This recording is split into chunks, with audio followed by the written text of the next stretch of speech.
Welcome back to the podcast. Today's episode is going to be about how to balance healthy eating, healthy living, right? Weight management and fucking life, right? Because I'm pretty sure if you're listening to this podcast, you probably have a family, you probably have a career that's extremely important to you, or you're managing a business. And I think that's one of the number one things that I hear people struggling with is like, okay, how do I make time? Like, I don't have time to exercise. I don't have time to meditate. I don't have time to, and it's like, I think it's an illusion. Let me not say this. Let me not say it's an illusion because I know it's a real problem that people experience.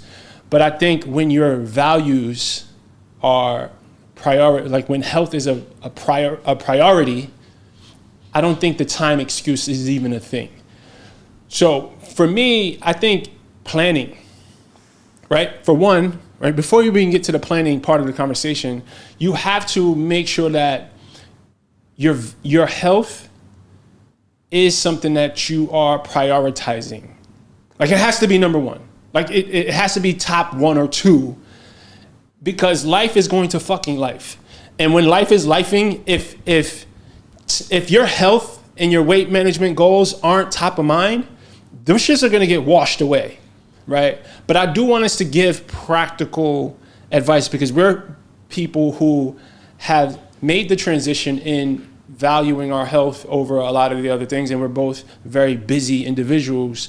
So I definitely want to give the listener some practical, applicable advice. And I think what comes to mind for me first is planning, right? If you fail to plan, you plan to fail. We've all heard that a million times, and it couldn't be more true in this area. I go as far as to schedule meal prepping, right? Schedule groceries. I have my groceries on an automated order system, right? And I'm very intentional about streamlining that process. I fucking hate walking around grocery stores, bro. And it takes so much time, right? I'm easily saving 5 to 8 hours a month by just ordering my groceries and picking them up or having them delivered. So I think that's one practical thing, like systematize your nutrition life, right? And it starts with planning. Starts with, figuring out, okay, what does grocery shopping look like? What does meal prep look like, right? Is this something that I'm going to do every 3 or 4 days? Is this something I'm going to cook every day? But like really having a plan in place, because again, an ounce of prevention is worth a pound of cure. If you're able to plan things in advance, you're able to save time. You're able to save willpower, right? I always talk about me carrying around my cooler during my weight loss journey was like probably one of the biggest supports that I've given myself, was always being prepared. I always knew exactly what I was going to be eating at all times. And is it convenient?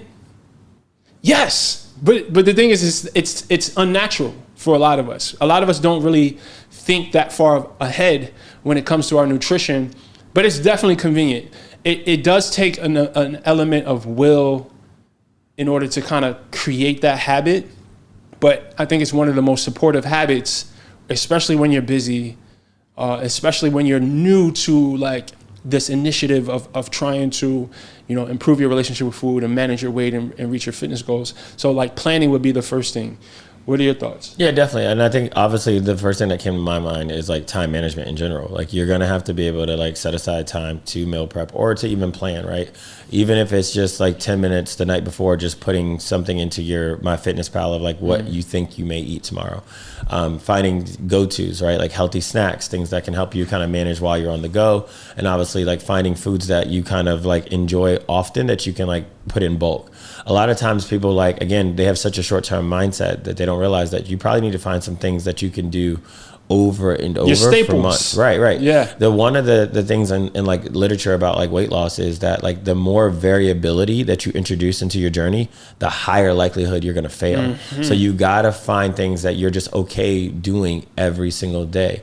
And obviously you can have weekends where you may want to add in different recipes, but you got to find those staples. You got to find fast food staples, snack staples that are ubiquitous, right? No matter where you are, you could always either get that particular protein bar, you can get that particular like meal, like we talked about on the channel before, like, hey, Chipotle or like Kava, like, you know, certain orders. And there's a lot of content out there today that kind of shows you how to eat, even in fast food restaurants, healthy, that you can track and you can do that consistently over time. So I definitely think planning can go either way. It can go into full meal prep. Obviously, that's going to help you obviously eat more foods at home. Obviously, I think it's healthier. It's less sodium when you prepare your own food, and it's actually more cost effective.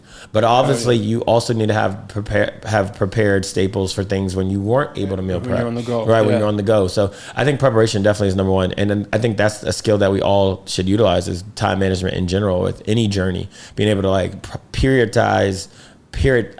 actually structure your time in a very like healthy way is a skill that you're going to need for any venture, business, personal, family. You got to be intentional about it. I think the item about, like, the point about staples, right? Having your staple items is worth us talking more about, right? Because I want to give the listener some insight on some of our staples, what that may mean in real life application. So my mission here is to help high performers optimize their health. And I want to do that by building healthy high performer communities. I want to talk to you. I want to understand what's going on in your mental and emotional world. I want to understand what your roadblocks are, what your frustrations are. And that only happens through conversation. So if you're ready to take your journey to the next level and you need some support, you need a roadmap, I want you to sign up for a discovery call. I'm doing free discovery calls for qualified participants. And if you're not quite ready to get on the phone with me, then sign up for the email newsletter. Because anybody who's a part of my email family, you know I give you guys such valuable, insightful information that's gonna help prepare you to level up your health. All right, so one of two things: sign up for a free discovery call or join the newsletter. The link is in the description below. So for me, man, simplicity has always been my friend when it comes to nutrition. I'm not a chef. You know, like, neither am I, bro. Yeah. So with that being true, I've always had to have very easy to put together meals as a part of my staple rotation. When I was on the go, I would go in the supermarket and get like the pre-cooked chicken. Like they'll have like the Purdue chicken strips or a rotisserie chicken, and I would get avocado and I would get boiled eggs, right? Things that are already pretty much cooked. I can either heat it up at 7-Eleven or I can, eat it cold, right? Now this may sound extreme, but this is the thing that worked for me, right? It worked for me. It was like a safety net, and I didn't have to do that often. But I think just having a plan in place for these situations where you find yourself on the go and you're hungry, I think just having a plan helps prevent you from ending up in a drive-thru. You feel what I'm saying? It was rare that I had to really use that plan because I was really good about being prepared, right? I had my cooler in the trunk at all times. But I think there's a certain element of mental safety, if you will, or like you just feel prepared, right? And that kind of gives you confidence to navigate your day in a way where it doesn't bring up anxiety. Like sometimes if I'm not prepared, I feel anxious. Like if I'm on the go or if I'm in a social situation and I didn't pre-decide how I wanted that to go, it would create anxiety. The idea of like being on vacation or taking a trip and being in an environment where there's going to be alcohol and unlimited food, it used to give me anxiety. The thing that would cure the anxiety is having a plan, right? Going into the situation, kind of understanding what it was going to be and pre-deciding how I wanted to show up to that is a big thing, right? So I really want to emphasize the importance of the plan, of pre-deciding, of just knowing how you want things to go beforehand, just thinking about it in advance, for sure. I think another helpful thing when you're extremely busy, aside from planning and having your staples, I don't know what I was going to say. No, I think number 2 would be awareness. I think one of the things that as we got better with, your weight loss journey is awareness of this idea of like good versus bad foods. We understand there's no real such thing, right? We started to understand, like, even if we were in a place where we were not prepared, we understand how to have some type of restriction. We could make subtle changes, like if it's like grilled chicken versus fried chicken, if it's like eating, like going out to eat and eating fish instead of steak. Like, you started to understand awareness of like food, so that even in events where you probably were caught off guard, you still had a pretty good idea of like how much food I'm ingesting. You had an understanding, and that's why like we've always been like big advocates of people like at least at some point tracking macros, so you can just learn that, right? You can just learn to make calorie healthier awareness. choices. Yeah, 100%. So I would say after preparation would definitely be awareness, understanding like just your surroundings, and you talk a lot about it now, even like mental awareness. Why am I hungry? Am I really hungry? Even when I am really hungry, what foods will actually fill me up? Like, that awareness is like so key when you're very busy, because you got to understand sometimes when you're busy, it's actually easier sometimes to not think about food, and then when you do think about it, because you've slowed down, you almost want to like indulge, and just having that awareness to like slow down and stick to your plan is going to be very key. So I would say number 2 would be awareness after preparation. For sure, awareness is definitely key, and what comes to mind, because you mentioned like having like so fasting, pretty much, right? Fasting. When people ask me about intermittent fasting as a weight loss tool, it's a good weight loss tool, but I think it's a good way to minimize the impact of eating on your day to day in general, right? I think, like, so for instance, when I'm traveling, right, I got a long travel day and I got a layover and it's gonna be like a 9-hour travel day.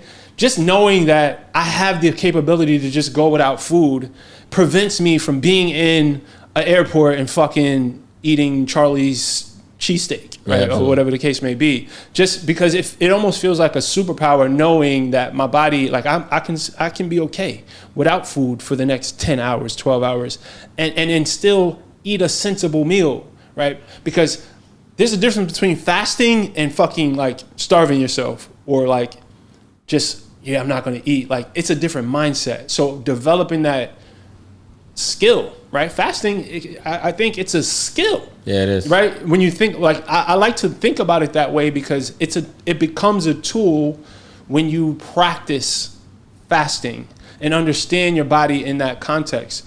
I think also the value of the awareness that you get from tracking macros, and okay, boom, if I'm in this situation and I'm on the go, I'll just focus on eating proteins, right? Even if I can't track, I don't have my scale, I can't really track too diligently, but knowing how certain macronutrients affect your body, okay, that at least gives you a guardrail. Like, I'm gonna focus on making sure I'm getting enough, just eating proteins for the most part. Maybe I have a little carbs here and there and some diet soda, but protein keeps you satiated, right? How it affects your body, right? How you feel in the morning when you eat certain proteins. So it kind of gives you this guardrail to make better decisions with how you eat on the go, Absolutely.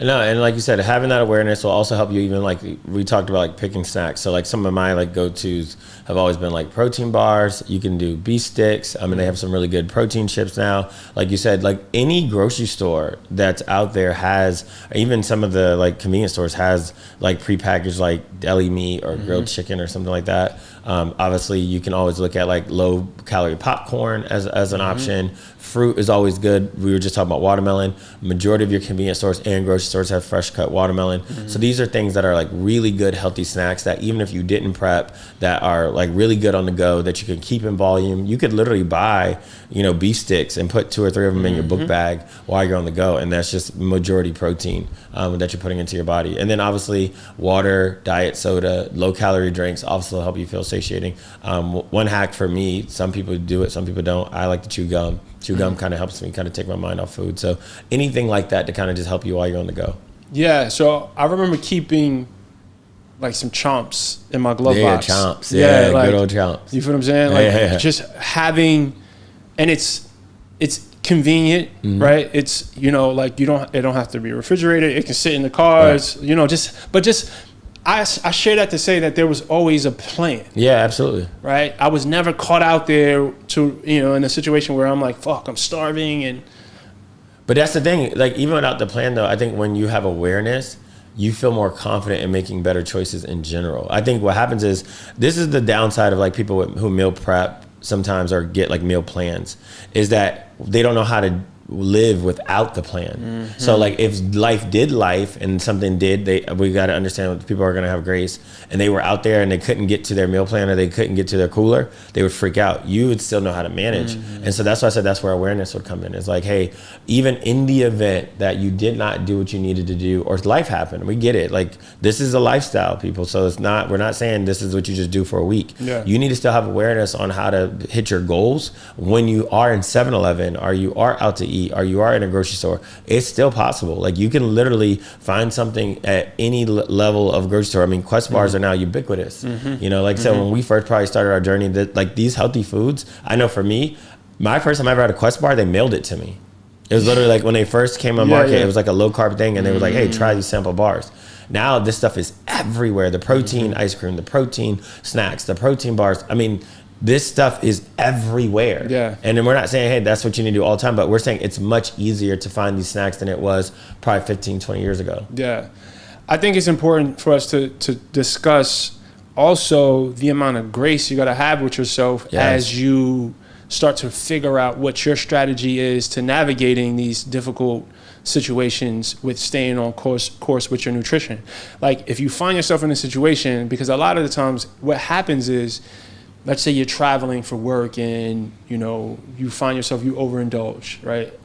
A lot of the times the guilt and the shame that fucking comes up from that situation sets you back. It does. It's like, you gotta have an element of grace and self-compassion as you navigate this shit and you become better, because it's a skill. Like, learning how to fucking live life with this new intention of managing your weight and having specific goals, like, you got to learn how to do that shit.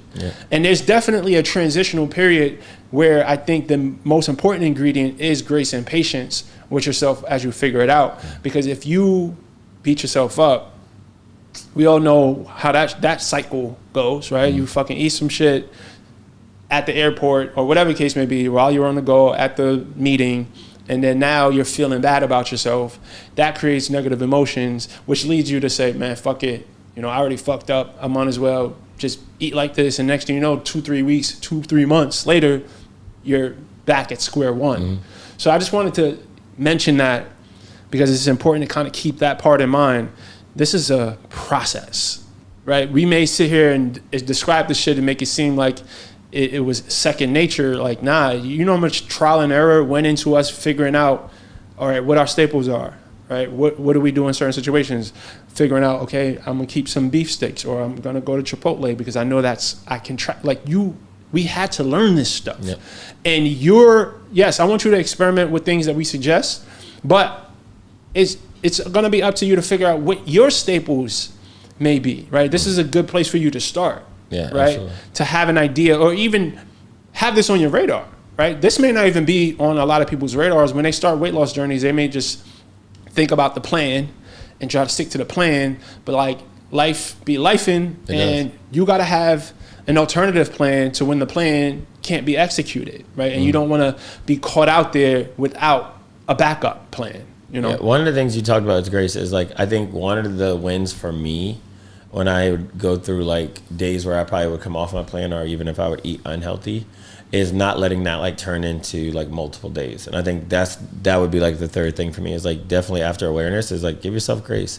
Even if you make a mistake where you didn't plan on a certain day, or you didn't eat exactly right, what happens is some people just end up throwing the whole thing away. Hey, I had a bad day, they turn it into a bad week turns into a bad month. Hey man, like, if you have a day where you're out and about and you probably didn't eat the healthiest, hey, don't fret. Next day, get back on track as quickly as possible, because what happens is, I think we all know the emotion and all the convincing. We could just say, hey, you know what? I'm just gonna like get back to it on Monday. Like, the diet starts on Monday is a real thing. Like, we joke about that in social media, but it's real. And that's what things happen. That's how most people come off. And like, I think we talked about this before. It's harder for your brain to like restart a habit than to continue a habit. So every time you stop and start, you're using more mental RAM to get back on that diet. So like, again, man, just stay with it. Stay with it. Like, let that day be the yesterday and keep it going. Short-term memory. You got to have short-term memory when it comes to mistakes. And not to even call them mistakes. It's just life. Yeah, right? absolutely. And I think it's important to recognize when you've made a choice that didn't align with your goals. Reflect, right? Like really take that as an opportunity to reflect. Okay, what happened? Was it, because I didn't prepare, right?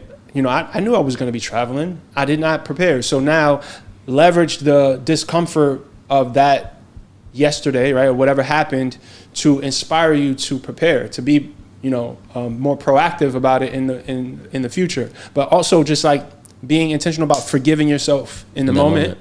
Right? Forgive yourself, because the forgiveness, the grace, the self-compassion is what's going to allow you to get back to it the next day. Absolutely. But if you beat yourself up and you're in this mode of self-loathing, that's going to stop. That's what's going to create that spiral in the wrong direction, for sure.